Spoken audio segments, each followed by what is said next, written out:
serious now with more falling, and some of them aren't even melting. Some experts are predicting we might get an eighth of an inch of snowfall accumulation by tomorrow. That's an eighth of an inch. If you haven't already stocked up on toilet paper, bottled soft drinks, and cornbread, it might be too late. Oh, wait a minute. I'm getting an update now. Oh, and the sun's coming out. It's going to be in the 60s all week. Never mind. The last snowflake just melted.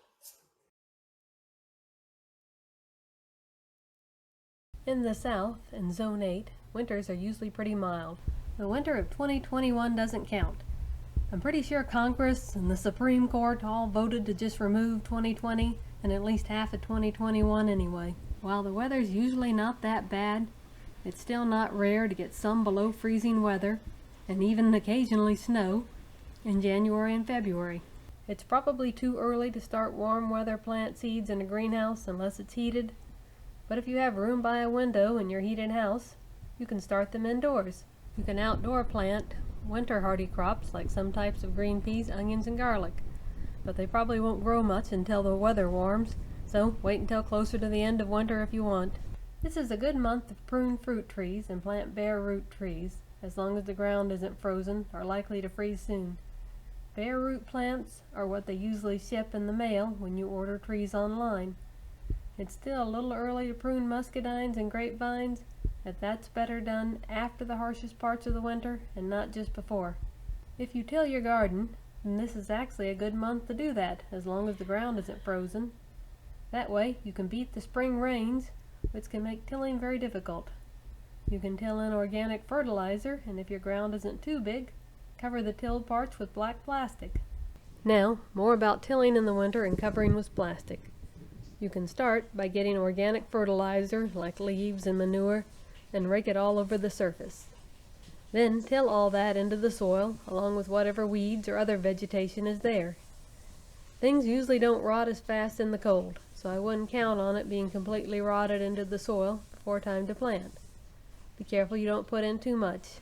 Composting matter produces heat, and if there's still a lot in the soil when you are trying to plant, that might damage the seeds with heat and mold. I can't tell you how much to use because there's way too many variables. I put on a pretty generous amount of goat manure, slightly mixed with chicken manure, and it does fine. Chicken manure by itself can be pretty strong, but diluted with leaves and goat manure, it should be okay. The only problem I've seen with putting in too much fertilizer is that sometimes plants will produce mostly just green growth and vines instead of food crops. So if you get excited because your purple hulls are growing huge plants, you might later get disappointed with how few actual purple hulls you get, and you'll know not to add so much fertilizer next year.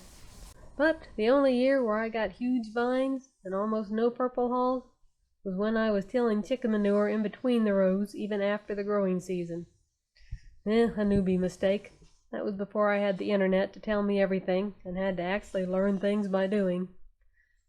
Not that the internet always clears things up, because there are so many different opinions. Once you've tilled the garden, covering it with black plastic can hold in heat and moisture and help speed up composting.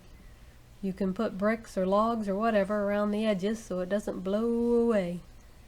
It should keep grass from starting to regrow during warm spells and help prevent erosion. You don't want all that good fertilized dirt to just blow away.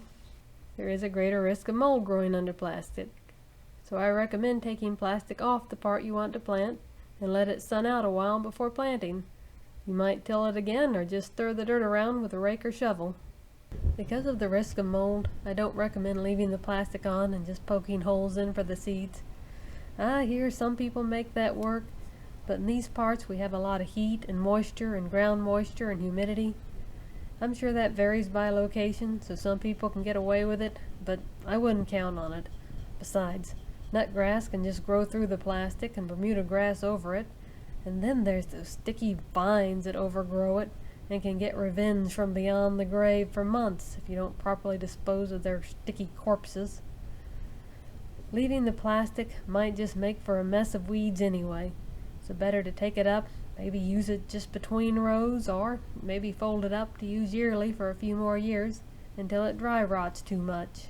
I let chickens help with spreading and adding fertilizer to the garden. In my December gardening video, I give fencing tips for keeping chickens out of the garden when it's time to plant again. Good luck making it through the winter and counting down the days until spring planting.